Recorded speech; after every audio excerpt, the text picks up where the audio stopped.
Presidente da Ordem dos Advogados do Brasil, aqui de São Paulo, Leonardo Sica. Eu não posso mexer. Boa tarde, Leonardo. Boa tarde, Pedro. Boa tarde, Isabel. Leonardo, para a gente começar então, Leonardo, conta para a gente os pontos centrais dessa sugestão de código de conduta que vocês enviaram para o Supremo Tribunal Federal. O ponto central é proteger a imparcialidade dos juízes e garantir que os juízes possam cumprir bem a função dele. Então, o ponto principal é proteger o tribunal e proteger os juízes, né, de situações que ocorrem na vida, é corriqueiro, e que elas devam ser tratadas conforme as demandas dos tempos atuais. Se antes não houve, se antes não havia esse código, se antes não havia essa necessidade, o fato é que hoje há.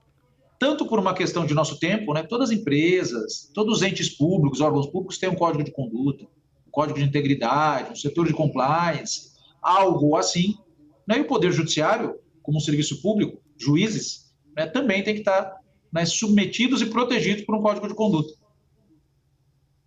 Doutor, bem-vindo aqui à CNN, que prazer falar com o senhor. Eu queria que o senhor nos desse exemplos práticos. E aqui já citando uma dúvida que em outros momentos o Supremo tentou se debruçar sobre isso, o próprio ministro Fachin foi voto vencido, né? Como que fica a rede de relações familiares de ministros? Vocês abraçaram isso nessa proposta de código de ética? Parente de ministro pode advogar em quais casos? Ou isso é terminantemente proibido? Qual é a linha de corte que vocês colocam em casos assim? Exato, nós estamos disciplinando essas situações que são corriqueiras e, veja, são comuns. Né? Juízes têm filhos que são advogados, juízes têm primos que são advogados, juízes foram advogados antes de ser juízes. Então, nós estamos disciplinando que quando existir uma situação de parentesco, de amizade íntima, de relação profissional, essas três coisas. Então, eu posso ter amanhã um juiz que foi meu sócio no meu escritório de advocacia, que em todos esses casos, né, vão causar causas de impedimento do juiz. O juiz não pode atuar.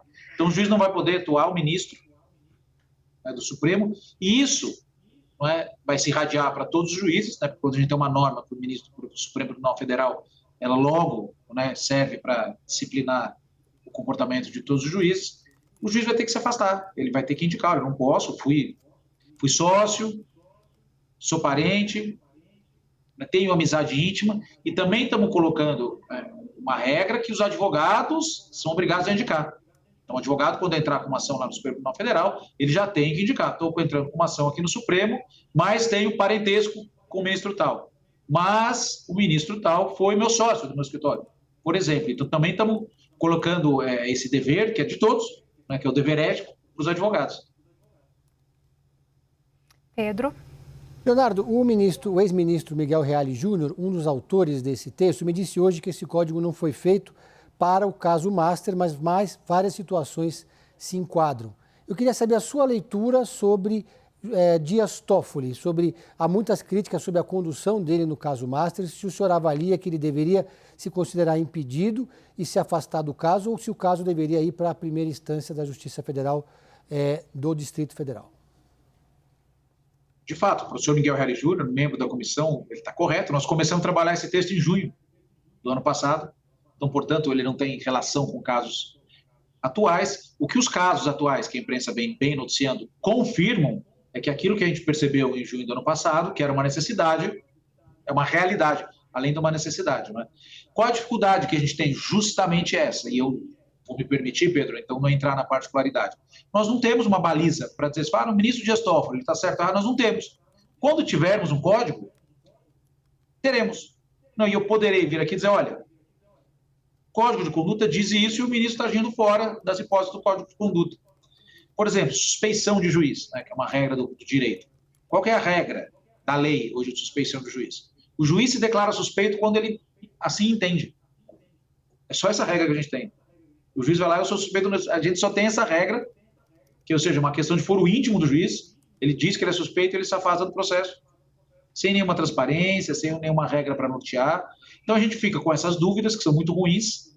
Né? Em relação, né, ao caso do Banco Master, a gente tem uma dúvida, né, adicional, que é a questão de competência, a questão do foro do Supremo Tribunal Federal, que é uma questão que a gente vai tratar também. A gente pretende uma proposta em seguida, reduzindo essa competência do foro. porque o Tribunal Supremo Federal, com essas atitudes, vai se tornando um grande tribunal criminal. Isso é muito ruim para o Supremo, e a gente também falava que era ruim, e a gente está vendo o quanto é ruim o Supremo se prestar a se tornar uma vara criminal.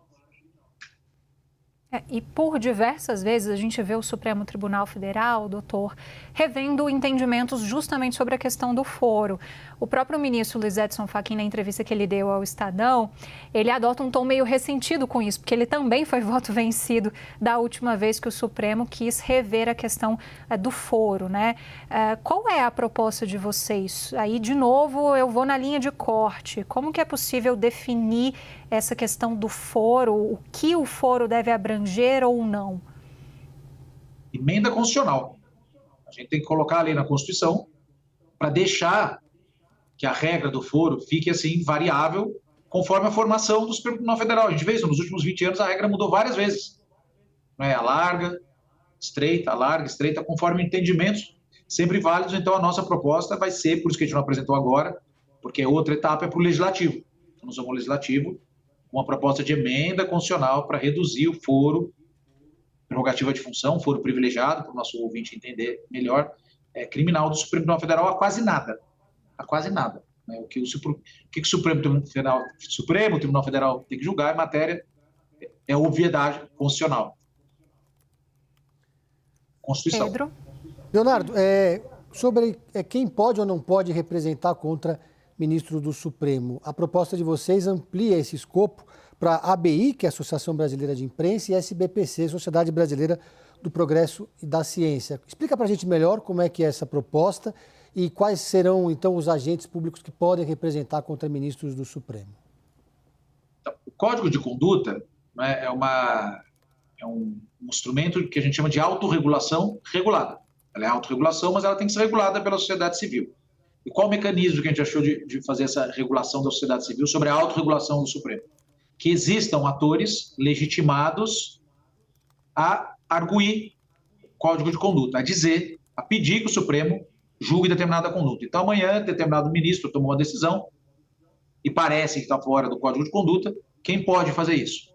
Então, a gente está sugerindo, a gente está sugerindo Senado Federal, Câmara Federal, Procuradoria-Geral da República, naturalmente, ordens dos advogados do Brasil, naturalmente, que são os legitimados tradicionais pela nossa Constituição. Estamos acrescentando a Associação Brasileira de Imprensa, para que a imprensa, veja bem, não é processar ministros, é suscitar o código, né? Falar, quero que o plenário do Supremo, os 11 ministros, julguem essa conduta. E a SBPC, que é a academia, né? É uma entidade que representa a academia. A academia tem um peso muito importante, porque a academia estuda, a academia baliza, a academia é um espaço neutro, então a gente escolheu isso para sugerir. É uma sugestão nossa que tenhamos esses legitimados justamente para que o código possa ser um instrumento vivo, né, que atores externos possam provocar. Doutor, vou voltar na entrevista do ministro Fachin, porque não é sempre que o ministro Fachin fala em público. Então, quando ele resolve dar uma entrevista, ele quer passar determinados recados, ainda mais agora como presidente do Supremo, depois de uma nota e agora uma entrevista um pouco mais detalhada até sobre a temperatura política dentro da Corte a respeito dessa discussão do Código de Conduta.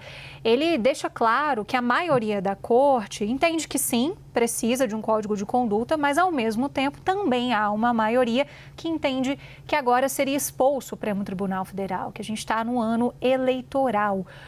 Como que vocês na OAB veem o fator eleição em relação a essas discussões? Isso joga um pouco de água fria nessa pretensão de se avançar com essas discussões? Eu acho que o período eleitoral justifica que o Supremo haja justamente para evitar que o Supremo seja pauta eleitoral de candidatos extremistas, autoritários e antidemocráticos que costumam atacar o Supremo. Então, para proteger, né, o Supremo desses personagens que a gente sabe que existem, o Supremo sofreu ataques duros ultimamente, e é uma pauta populista, né, que muitas vezes para a população é uma pauta de apelo, atacar o Supremo Tribunal Federal, porque afinal as pessoas às vezes são descontentes com o judiciário e elas miram no Supremo. Então a gente tem que evitar que o Supremo vire pauta eleitoral. Dá pauta eleitoral para candidatos extremistas, para candidatos autoritários que não gostam do Supremo. E qual que é o jeito de fazer isso? O Supremo se adiantar e promover a reforma necessária. A questão do período eleitoral, Se a gente for considerar o período eleitoral como um obstáculo, né, nós temos eleição de 2 em 2 anos no Brasil. Nós não vamos fazer nada nunca. Doutor, aqui o texto também fala sobre a proibição de manifestações de caráter político-partidário. Eu queria que o senhor explicasse para a gente qual foi o objetivo desse ponto específico no projeto. Então, isso é algo que já tem na lei, a Lei Orgânica da Magistratura proíbe qualquer atividade político-partidária de juízes. E a gente está deixando isso claro para os ministros também, que os ministros não podem falar, se manifestar preferência partidária, preferência política, né, porque isso está bem distante daquilo que é desejado da conduta de um juiz, né, especialmente em entrevista. Então, assim, justamente isolar os ministros, ou seja, mais uma vez, protegê-los da influência da política partidária. Tendo um código de conduta, ele protege o juiz. Por que ele protege? Porque o ministro ele vai ser instigado a falar. Ele fala, não posso falar, meu código proíbe. A gente protege o juiz.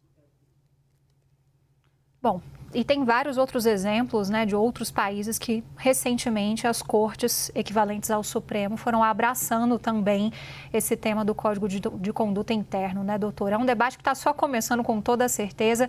Muito obrigada por estar aqui com a gente na CNN. A gente conversou com o Leonardo Sica, presidente do OAB de São Paulo. Até uma próxima. Até uma próxima. Obrigado, CNN.